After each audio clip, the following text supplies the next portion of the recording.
relation client est une matière vivante. C'est avant tout une histoire de relations humaines. Les professionnels de la relation client doivent donc s'adapter, oser se remettre en cause et réinventer leur modèle d'interaction avec leurs clients et prospects. Car en effet, nos comportements évoluent de plus en plus vite au rythme des révolutions technologiques. On parle même de génération C, C comme créative, communicante, collaborative et surtout connectée en permanence. Alors, comment cibler et fidéliser cette génération C? C'est ce que nous allons voir en compagnie d'Amélie Oudéa-Castéra, directrice marketing, services et digital d'AXA France. Bonjour Amélie Oudéa-Castéra. Bonjour. Et avec Emmanuel Pugliesi, directeur de la relation client de Virgin Mobile. Bonjour. Bonjour Emmanuel Pugliesi. Alors, première question, je m'adresse d'abord à Amélie Oudéa-Castéra. Est-ce que chez AXA, vous avez en effet identifié cette cible et comment vous la définissez? Absolument. La cible des jeunes, on va dire, nous, on est une entreprise qui s'intéresse à l'ensemble des segments. On a cette particularité-là, aussi bien les segments du particulier que les entreprises, les grands comptes, etc. En revanche, on a centré, on a ciblé un effort plus spécifique depuis maintenant une petite année sur les jeunes, sur ce segment de 18 à 29 ans, à la fois à travers une démarche bancaire et une démarche d'assurance, les deux. Alors comment on atteint cette cible? Comment on arrive finalement à la séduire et à répondre à ses attentes, Amélie Oudéa-Castéra? Alors, je pense que le point clé, c'est d'arriver à être là où les jeunes sont, ce qui signifie bien sûr être présent sur l'univers des réseaux sociaux, Facebook, Twitter, mais aussi d'autres réseaux sociaux que l'on voit émerger, je pense à Pinterest, à Tumblr, etc., d'arriver à diffuser des initiatives sur ces zones-là. Et l'autre grande réponse, bien sûr, c'est le mobile. On sait qu'il y a une consommation massive, pour ne pas dire maintenant quasi exclusive, du mobile chez cette population, ce qui implique pour nous de définir des parcours de souscription, d'avoir des capacités pertinentes également de servicing sur ces devices mobiles. Alors, vous parliez du mobile, on peut peut-être en effet rappeler, il y a une étude qui a été réalisée par Médiamétrie qui démontre en effet que cette génération a une surconsommation du visionnage média sur un mobile, 12,55% contre 5,6% pour le reste de la population. Emmanuel Pugliesi, par rapport à ce qui vient d'être dit, est-ce que vous êtes d'accord et est-ce que comment pensez-vous en effet activer cette cible très connectée? Alors déjà, on est un opérateur de téléphonie mobile, donc par définition, on connecte les clients. Donc quelque part, on est connecté via nos outils et via nos offres à nos propres clients.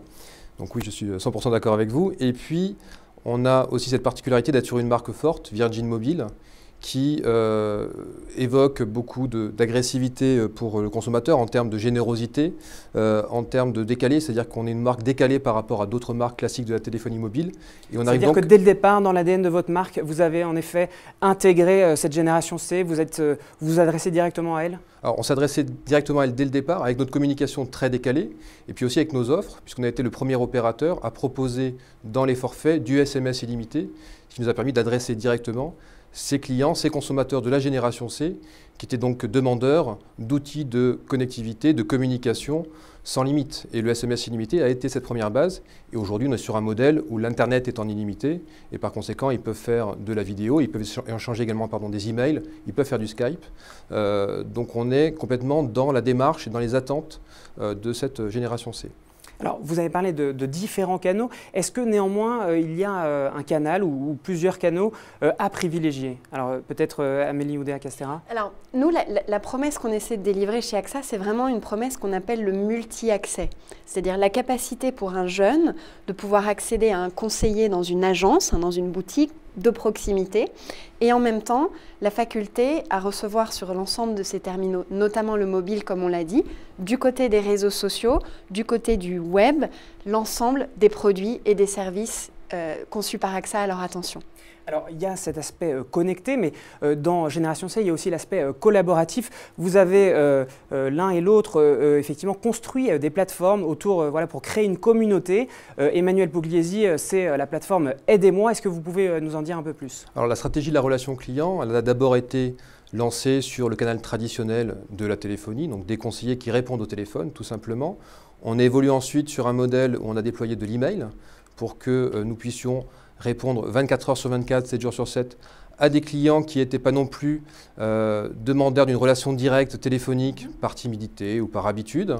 Et puis nous sommes allés progressivement sur le modèle pure web avec un espace Facebook, une ligne Twitter.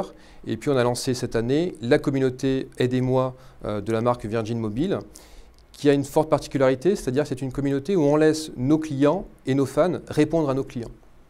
Et donc on a pris le parti de ne pas censurer, d'être complètement transparent.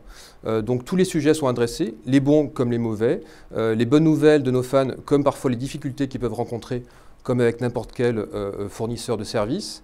Et on s'est rendu compte que ce sont nos propres clients, nos propres fans, qui apportaient des éléments de réponse à ces clients qui avaient des questions. Donc finalement, c'est comme on le voit dans l'étape en amont, hein, c'est déjà quelque chose qui existe beaucoup, la co-construction de l'offre avec le consommateur. Et bien là, dans la relation client, c'est la même chose, c'est-à-dire que vous faites participer une partie de votre clientèle à votre réponse de service client. C'est ça, Amélie Oudéa ? C'est quelque chose qu'on observe. On a lancé un service après-vente sur Facebook et sur Twitter. Donc nos jeunes en bénéficient comme l'ensemble de nos clients. Et ce dont on s'aperçoit, c'est que parfois, certains commentaires qui vont être postés sur Facebook ou certaines questions, eh ben, ça va être des fans qui eux-mêmes répondent, prennent l'initiative à la place d'AXA de répondre. Si la réponse est bien, bah, c'est formidable parce que justement, ça crée cet engagement communautaire. Et puis, en revanche, si on a une petite précision à apporter, on peut rebondir et compléter si c'est nécessaire. Alors justement, on reviendra sur ce sujet, hein, peut-être des détracteurs. Mais avant cela, j'aimerais mieux comprendre quelle expérience client vous offrez l'un et l'autre sur vos plateformes respectives. Alors nous, chez AXA, on a lancé un programme dédié qui s'appelle Switch by AXA et qui aujourd'hui comporte plusieurs produits phares. Un produit auto qui s'appelle le produit Click and Go que tous nos clients peuvent souscrire soit à travers du pur direct sur le web, soit à travers des parcours hybrides où ils démarrent sur le web et puis ils terminent en agence, ou bien voire carrément pour ceux qui le souhaiteraient, ou pour des parents qui souhaiteraient pouvoir équiper leur enfant directement en agence. On a un deuxième produit MRH qui est assez formidable au sens où il est extrêmement compétitif, il est en même temps très riche en services et nous avons fait en sorte qu'il soit souscriptible sur le mobile en 2 clics. Donc beaucoup de simplicité. Et puis du côté bancaire, il y a un produit qui a commencé à faire pas mal de buzz justement dans les communautés, sur les réseaux sociaux, qui s'appelle Soon, qui sortira bientôt, comme son nom l'indique, et duquel on attend beaucoup et qui sera à mon avis une vraie transformation de l'expérience bancaire pour notre cible jeune et d'ailleurs au-delà. Et je crois qu'au sein de ce programme Switch, vous avez un vrai programme de récompense, si je puis dire, avec effectivement du parrainage. Absolument. J'ai dit tout à l'heure, notre produit est très compétitif, il est riche en services et la troisième spécificité, c'est l'accès de nos jeunes, dans le cadre du programme Switch, à tout un programme de bons plans qu'on fait en partenariat avec une petite start-up qui s'appelle Hobbies. Et en fait, à travers ces bons plans, Switch by AXA, nos jeunes ont accès à peu près 20 000 bons plans géolocalisés dans la France entière, une application qui permet de les retrouver très facilement, de les situer sur le territoire, et on a estimé que grosso modo, l'accès à ces bons plans générait une économie de l'ordre de 380 € par an en moyenne. Emmanuel Pugliesi, est-ce que vous aussi, vous récompensez vos ambassadeurs quelque part? Est-ce que effectivement aussi, vous cherchez à leur offrir des bons plans? Alors déjà, l'ensemble de nos clients bénéficient de briques d'abondance. C'est-à-dire que le parti de la marque a été de dire qu'on essayait le plus possible d'offrir à nos clients le maximum de services et dans la mesure du possible en illimité. Donc tout à l'heure, je parlais du SMS. On a progressivement rajouté l'Internet en illimité sur certaines offres. On a rajouté là récemment le MMS sur des offres dès 3,99 €. Et puis nous sommes en train également de travailler sur la cible jeune, plus particulièrement avec les parents.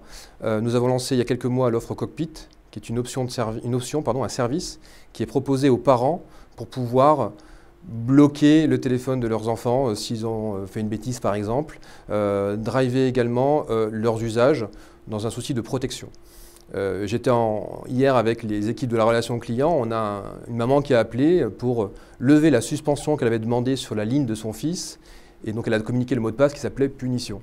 Donc le téléphone est à la fois un outil de communication mais c'est aussi un cadeau qui est fait par les parents aux enfants et donc on doit offrir aussi aux parents des outils pour pouvoir gérer ce cadeau qui est un outil de communication et qui a également des limites qu'on doit pouvoir mettre en termes d'usage.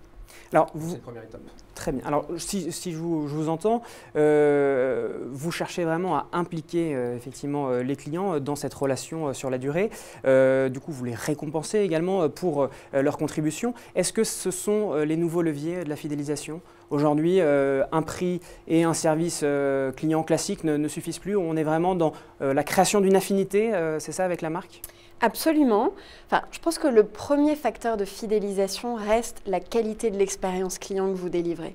Donc, des interfaces de souscription rapides, bien conçues, où on comprend vite de quoi il s'agit. Beaucoup de pédagogie sur ce pourquoi vous êtes couvert, pas couvert. Ensuite, un modèle de servicing qui soit interactif. On a parlé du SAV sur les réseaux sociaux. Demain, avec les équipes de la relation client, on travaillera certainement à la mise en place d'un chat qui nous permettra d'engager dynamiquement un rapport comme ça avec plus d'immédiateté encore avec nos jeunes. Et puis, bien entendu, je crois qu'au-delà de ça, il y a tout le travail affinitaire sur la marque, sur les communautés, à travers des mécaniques de jeux concours, à travers aussi une petite patte dans la créativité un peu, avec le jeu sur la viralité. Aujourd'hui, on a mis en place une petite série de vidéos sur YouTube qui se partagent beaucoup. On essaie comme ça d'être vraiment dans les codes de communication de nos jeunes pour que la marque leur parle, pour qu'elle parle de leur monde, pour qu'elle parle d'eux. Emmanuel Pugliesi, vous abondez dans le même sens ? Oui, et on a justement nous aussi déployé une offre de chat. Alors ce qui est extrêmement intéressant, c'est qu'au départ nous avons déployé le média email, et puis nous nous sommes dit on va tester le chat avec une certaine réserve, parce qu'on pensait que nos clients seraient peut-être réfractaires à ce mode de communication qui peut paraître parfois un petit peu agressif. Et on a déployé une plateforme de chat qui propose aux clients, quand ils vont envoyer un email, de rentrer directement en relation avec un conseiller de clientèle.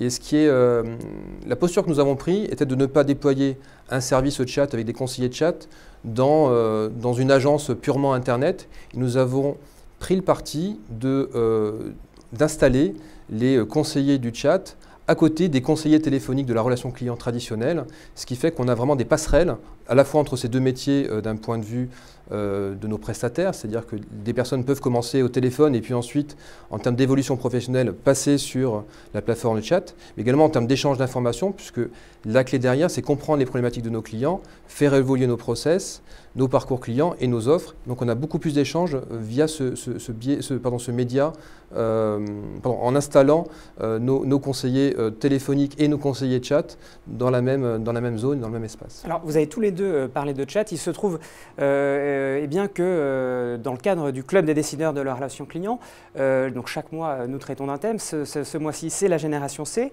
Nous organisons donc ce plateau, mais nous publions également d'autres formats. Il se trouve que je suis en train de réaliser une vidéographie sur la solution de chat, Click to Chat, pour montrer comment effectivement ça peut agrémenter la relation client, mais également en avant-vente permettre d'augmenter le taux de conversion. Du coup, voilà, j'en profite, je fais aussi ma petite publicité pour le club plus généralement des décideurs de la relation client. La semaine prochaine, vous pourrez retrouver une vidéographie sur notre site www.décideurdelaRelationClient.com sur cette solution de chat. Vous avez tout à l'heure parlé, Amélie Oudéa-Castéra, de peut-être le côté danger, menace de ces nouveaux outils, de aussi peut-être cette implication croissante des clients, c'est-à-dire qu'ils peuvent également servir l'entreprise, mais ils peuvent également se transformer en détracteurs. Comment fait-on pour gérer cela ? Alors, j'ai envie de dire, on a, nous, une réponse un peu à 3 niveaux. C'est-à-dire, la première, c'est qu'il y a évidemment des situations de crise. On peut commettre des erreurs techniques, des erreurs humaines, des erreurs dans notre communication. Et là, depuis un certain temps, AXA a développé un vrai savoir-faire en matière de gestion de crise à la direction de la communication et de management de la e-réputation. De l'autre côté, sur le service client, il arrive bien évidemment que dans le cadre du SAV sur les réseaux sociaux, on est des clients mécontents qui expriment leur incompréhension, leur frustration, etc.